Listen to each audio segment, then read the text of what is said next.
Gaano po ba ka-epektibo ang 911 para sa ating mga kababayan? At the same time,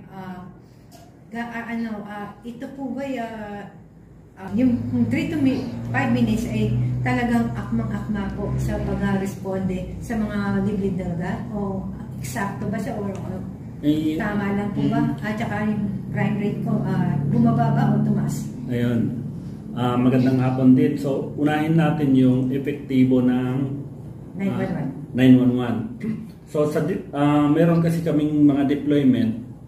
Yung buong Chaong, munisipyo ng Chaong ay dinivide namin ng 3 sektor. Ayun. So, bawat sektor ay may nakatoka na mga patrollers. May sasakyan yun. So, may 3 kami. So, 3 sasakyan. Tapos may mga patrollers.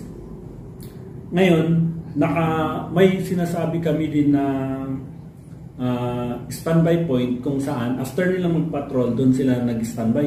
Hindi na po bumabalik dito sa istasyon.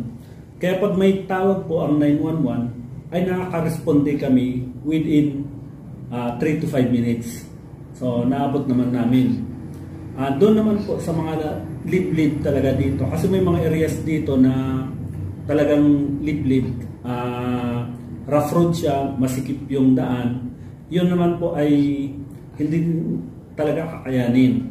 Pero na-dry run din po namin sa pagpapatrolya namin, na-dry run namin kung gaano namin yun mabibit yung or makakarating doon sa mga lugar na yun. Yun nga lang, hindi kasi masyadong kaya ng sasakay na mabilis dahil rough road, masikip, may mga nakapak sa gilid. So yun yung mga madaming obstacles kaya hindi natin mabibit yun. Pero within dito sa laylayan, dito sa bayan, kaya-kaya natin within 3 minutes nakaka-responde tayo. So actually sa pag-ano ng 911, nakadalawa po kami na actual na tawag ng 911, na-respondehan namin within 3 minutes. Naka-responde kami. Kumbaga, na-solution na ang yung sinasabi ni Chief PNP regard ni General Torre sa deter na gagawin daw na solusyon. So ngayon, meron na pala. Opo, actual na po yun na nakapag-responde kami within 3 minutes po. Ganun. So, pwede na.